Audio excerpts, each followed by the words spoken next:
Well, I know it's not 10 o'clock, but at 10 a.m., I'm not sure what I'm going to be required to be doing this morning. But anyway, so I thought I'd just peek in just for a moment. All my books are packed in boxes that who knows when I'll ever get at them again. Uh, who knows how soon we'll move again. The world is crazy. But anyway, thinking about all of that, it occurred. I do have my Kindle, and it occurred to me that years ago I read something in Magic Without Tears, Crowley's Magic Without Tears, that it just perfectly describes sort of the Murphy's Law universe that we seem to be living in at the moment. And so I wanted to read it to you this morning before uh, the day starts getting hot and crazy. And he's answering a letter to a woman that wrote him, sort of complaining that it was so difficult for her to gather up her magical tools and such for magical work. And he was responding to that. Just as soon as you start to seriously prepare a place for magical work, the world goes more cockeyed than it is already. Now,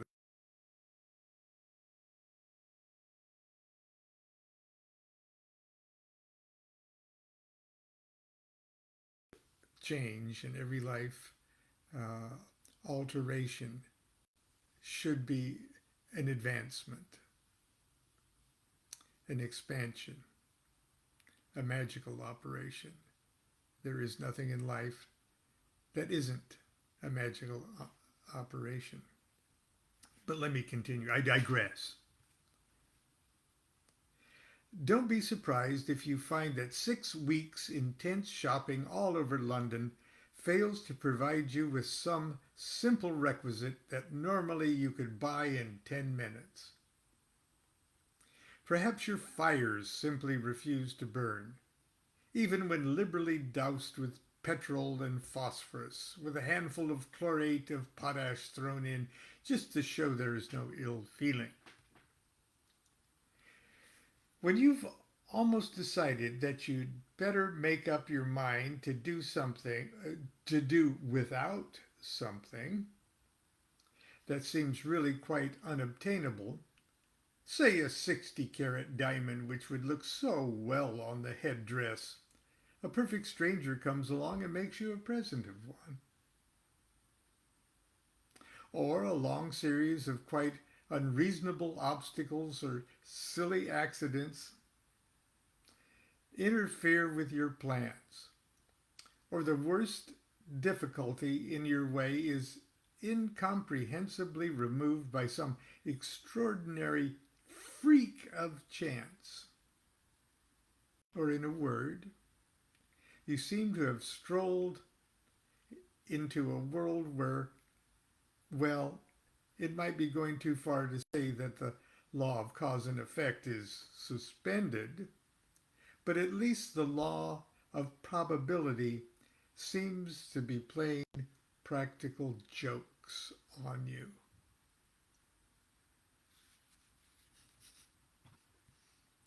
Does that sound familiar? He goes on. This means your maneuvers have somehow attracted the notice of the astral plane, your new neighbors, may I call them.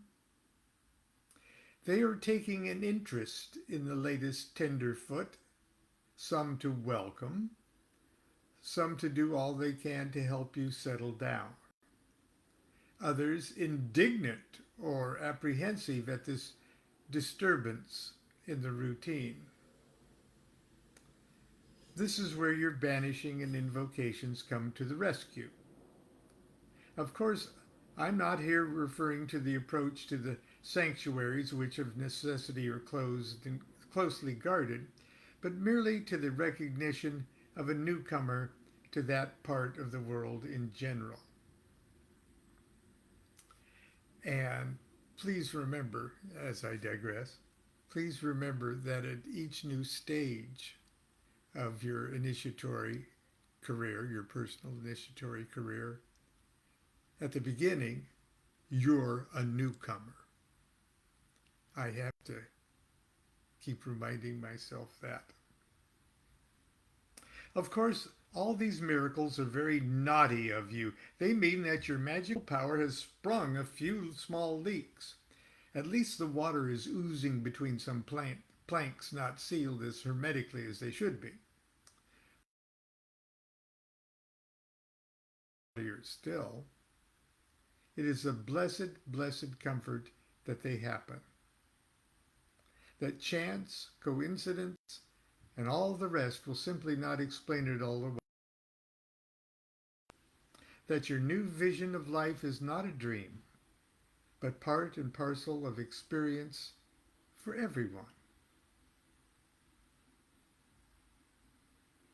or part of your experience forevermore.